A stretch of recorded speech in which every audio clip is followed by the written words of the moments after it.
जिन्हीं से हम जानते हैं। हमारे साथ पूरी टीम मौजूद है जनाब।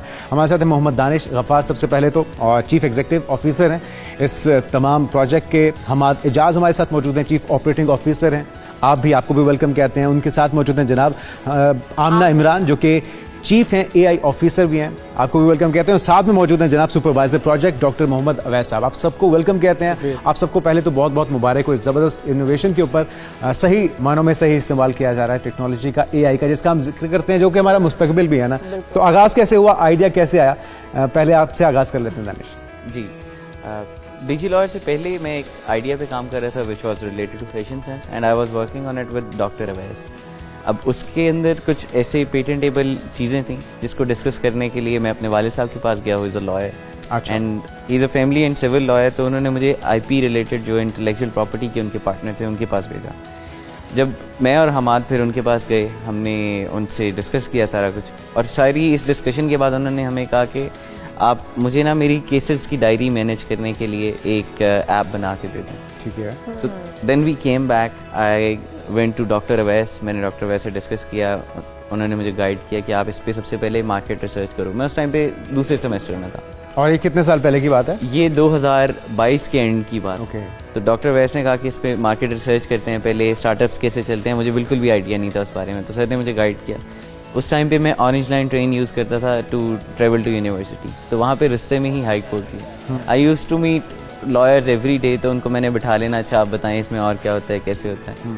तो डायरी की तो हमें समझ आ गई कि ये इस तरह की चीज़ नहीं है कि हर वकील की ज़रूरत है, लेकिन उसमें हमें पेन पॉइंट्स जो उनकी ज़िंदगी के वैसे थे वो भी मैं नोट डाउन करता जा रहा। इसमें 3 चीज़ें थी। सबसे पहले कोई भी केस होता है उसमें डॉक्यूमेंट एनालिसिस होता है कि डॉक्यूमेंट्स पढ़ने हैं, उनको एनालाइज करना है, फैक्ट्स एंड फिगर्स देखने। दूसरे स्टेप पे आप करते हैं लीगल रिसर्च कि 1947 से 2025 तक या 2026 तक लेटेस्ट जो भी उस पर फैसले आए हैं या उस पर कानून जो है वो क्या कहता है, ताकि उसके हवाले भी मिल सके। एग्जैक्टली इससे पहले इसका डिसीजन क्या आया था। जी। और लास्ट चीज़ होती है ड्राफ्टिंग, जो केस फाइल तैयार करनी होती है, लिखना होता है, रिट पिटिशंस हैं, अपील्स हैं, उसके स्पेसिफिक फॉर्मेट्स हैं स्पेसिफिक टू द प्रोविंसेस। ठीक। तो हमने इसमें से करंटली जो डिजी लॉयर में सॉल्व किया वो लीगल रिसर्च एंड ड्राफ्टिंग के इशू को हमने टैकल किया। अच्छा, हमाद भी हमारे साथ मौजूद है। हमाद से भी जानते हैं, हमाद जिस तरह से बता रहे हैं हमें दानिश के किस तरह से आइडिया आया और किस तरह से ये प्रोजेक्ट जो आप पाया तकमील तक आप लोगों ने पहुंचाया। अब अगर एक डीजी लॉयर है, आप उससे क्या क्या काम ले सकते हैं? एक लॉयर ही सिर्फ क्या उनसे अपने काम ले सकता है, या फिर एक आम नॉर्मल बंदा जैसे मैं हूँ, या मुझे अपना कोई केस के लिए हायर करना है उस लॉयर को, तो मैं क्या कर सकती हूँ, किस तरह से उसकी खिदमत ले सकती हूँ अपने केस को समझने के लिए? क्योंकि बहुत सारे ऐसे बारीक पॉइंट्स होते हैं जो कि हम नॉर्मल लोगों को नहीं पता होते, जो सिर्फ लॉयर्स जानते होते हैं। तो किस तरह से वो एक आम शख्स की भी रहनुमाई कर सकते हैं और लॉयर्स की भी?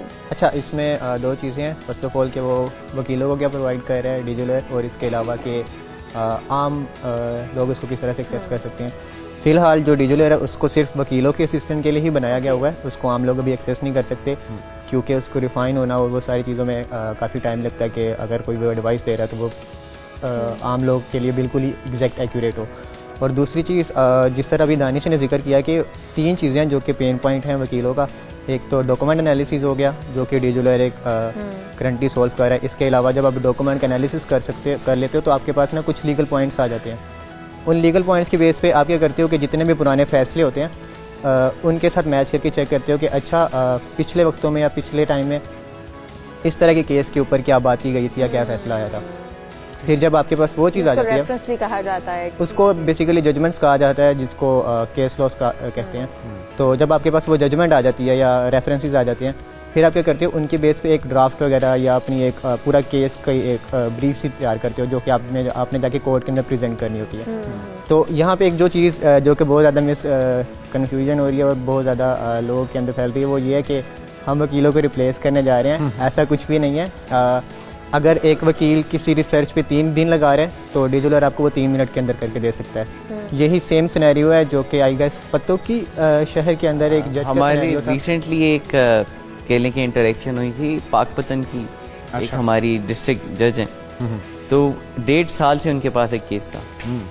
अब डिजी लॉयर में हमने 1947 से 2025 तक का जितना भी केस लॉ है वो ऐड करके उसके ऊपर लीगल एसोसिएट्स बिल्ड किया। एक जो रिसर्च के एसोसिएट हैं उसका नाम है ARC-AI। तो वो ARC-AI के पास गई, उन्होंने वहाँ पे अपनी पूरी प्रोपोजिशन एंटर की, दोनों पार्टीज़ के इश्यूज एंटर किए, और उस AI ने समझ के 1 मिनट के Solutions का अंदर निकला। उनको अरे वाह, एग्जैक्ट अरे जजमेंट वाह, दे। जबरदस्त।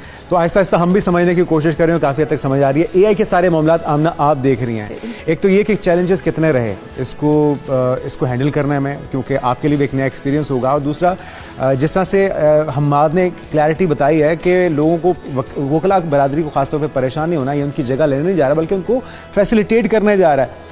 तो ये किस तरह से जो सीनियर वकला है जिनके पास बड़े बड़े केसेस भी आते हैं, उनकी फ़ीस भी बहुत ज़्यादा होती है, उनको अपॉर्चुनिटीज़ भी ज़्यादा मिलती हैं, तो नौजवान वकला को ये अपॉर्चुनिटी डीजी लॉयर किस तरह से प्रोवाइड करने जा रहा है? सो पहले तो ये कि जो चैलेंजेस थे there like 2 sides of it. एक तो AI पे जो चैलेंजेस हैं वो ये है कि एक्यूरेसी एंड हेलुसिनेशंस। समटाइम्स जो AI होता है वो हेलुसिनेट भी कर रहा होता है और उसको एक्यूरेसी को बहुत अच्छा करने में काफ़ी लाइक ट्रेनिंग लगती है। We have to like train it on data and all of that. तो उसमें थोड़े बहुत चैलेंजेस आए थे और हम लोगों ने इसकी एक्यूरेसी बहुत अच्छी की हुई है। लाइक इट्स 95% अबव एक्यूरेसी है। और दूसरा जो चैलेंज है वो ये है कि इन डेटा कलेक्शन में बहुत टाइम लगता है इसमें, because data is like very unstructured और उसे स्ट्रक्चर करने में तो हमें आई गेस 1 साल लगे पूरा।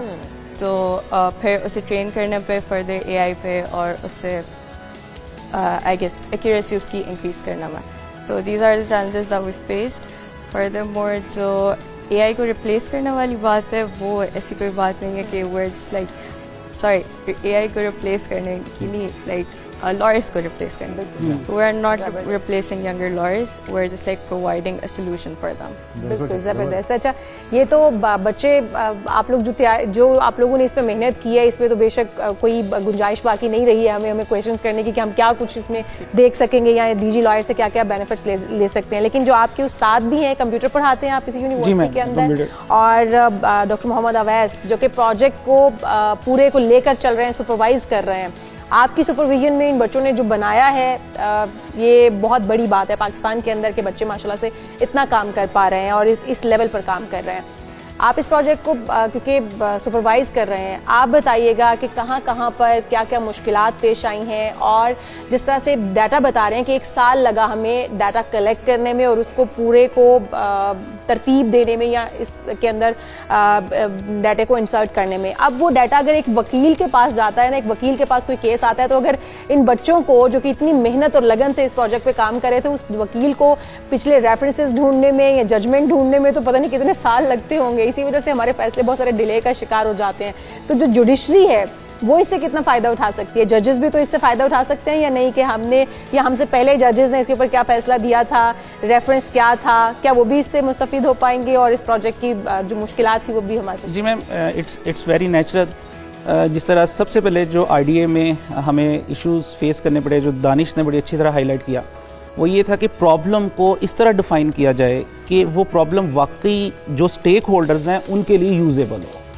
लाइक फर्स्ट ये पूरी पाइपलाइन में ये था कि जो लॉयर्स हैं उनको फैसिलिटेट किया जाए, क्योंकि दानिश के वाले साहब भी लॉयर हैं और मेरे नाना भी डिस्ट्रिक्ट अटॉर्नी जनरल रह चुके हैं, तो मुझे भी इस चीज़ का थोड़ा सा आइडिया था कि ये जो आप बात कर रहे हैं रेफरेंसेस को ढूंढना किसी भी केस के लिए, उसके साथ अलाइन करना कि इसको पहली जजमेंट्स कौन सी थी और अब हम उस जजमेंट के रेफरेंस से आगे किस तरह केस प्रिपेयर करते हैं, दैट इज़ रियल प्रॉब्लम। तो उस प्रॉब्लम को आइडेंटिफाई करना इज़ द मेजर इशू, इसको किस तरह डिफाइन करना है। फिर दूसरा जो मेजर इशू था, जो बहुत ज़्यादा था, जिस पे अभी आमना भी बता रही थी, वो ये था कि डाटे को इस फॉर्मेट में लेकर आना कि वो EI के लिए यूज़फुल हो। यानी कि अभी हमारे पास जितना डाटा था दैट वाज इन बुकिश, वो किताबों में था, लिटरेचर में था और वो डिफरेंट जगह पे स्कैटर्ड था। तो इन बच्चों के लिए जो सबसे बड़ा चैलेंज था, जो I do not want to take credit of that thing, ये इन बच्चों का काम है और वो इन्होंने उस डाटे को इस फॉर्मेट में लाए हैं और वो सबसे बड़ा चैलेंजिंग काम था कि वो इसको AI के लिए यूजेबल बना सकें। देन थर्ड स्टेप कमांड दी जाए, हाँ वो आपका जो AI DG लॉयर है वो सब कुछ वो आपके सामने ले। बिल्कुल एग्जैक्टली। और अब दानिश के साथ जो अभी लास्ट मीटिंग थी हमारी, उसमें दानिश के साथ डिस्कस हो रहा था कि अब ये they want to take it at next step. अब ये नेक्स्ट स्टेप पे लेके जाना चाह रहे हैं। जिस तरह आपने पहला क्वेश्चन किया था कि लॉयर्स के अलावा हम जनरल पब्लिक के लिए भी उनकी नॉलेज के लिए कि उनके पास उनके क्या राइट्स हैं, वो किस तरह लॉ को यूज कर सकते हैं, फिर नेशनली थर्ड लेवल पर, जुडिशरी लेवल पे भी ये बड़ा ज़रूरी है, क्योंकि आम लोगों को भी अपने हुकूक का पता हो, कानूनी पहलुओं का पता हो और इसी वजह से मगरब से हम पीछे भी इसलिए हैं कि छोटे छोटे इश्यूज़ पे मगरब में हम देखते हैं कि सू कर दिया जाता है मल्टीनेशनल कंपनीज़ को भी, और क्योंकि वो जो यूज़र्स होते हैं, एंड यूज़र हैं, उनके भी तो हुकूक होते हैं। तो यहाँ भी ये चीज़ डेवलप करने के लिए कितना और वक्त लगेगा कि आम यूज़र्स के इस्तेमाल में भी लाया जा सके, उनको भी उनकी ज़िंदगी को आसान करे, उनके हुकूक का तहफ़्फ़ुज़ यकीनी बनाए। आम लोगों तक डिजी लॉ की जो एक्सेस है, ऑब्वियसली इसमें मेजर जो सबसे इम्पॉर्टेंट चीज़ है that is the accuracy of AI. अभी we are at 95-96%, but we want to take it to 99.8%, क्योंकि जब मैंने डिजी लॉ स्टार्ट किया था, एक हमारे सॉफ्टवेयर इंडस्ट्री के काफ़ी जाने माने बंदे हैं, उन्होंने मुझे कहा था कि एक चीज़ ज़हन में रखना कि तुम्हारे एक आंसर की बेस पे किसी को सजाए मौत हो सकती। एग्जैक्टली। तो ये चीज़ ज़हन में रखना बहुत ज़रूरी है।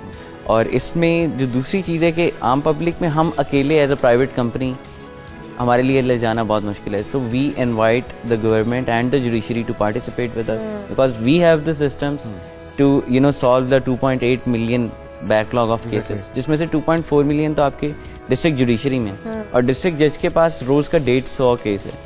हम सिविल कोर्ट भी जाते हैं, हाई कोर्ट भी जाते हैं, सुप्रीम कोर्ट भी जाते हैं। सबसे बुरे जो हालात देखने को मिलते हैं वो सिविल कोर्ट में। 150।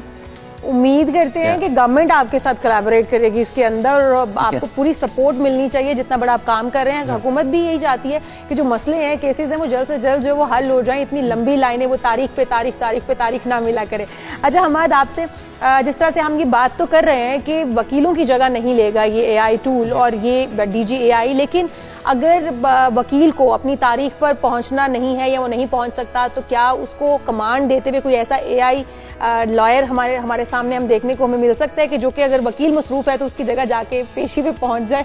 अच्छा, सेम यही सिनेरियो बाहर किसी मुल्क के अंदर, मुझे एग्जैक्ट नाम उसका याद ही नहीं आ रहा, अगर आपको याद हो, उनके साथ हुआ था कि उन्होंने एक डिजिटल वकील को कोर्ट के अंदर प्रेजेंट करने की कोशिश की थी, तो जज ने उन्हें सू कर दिया था।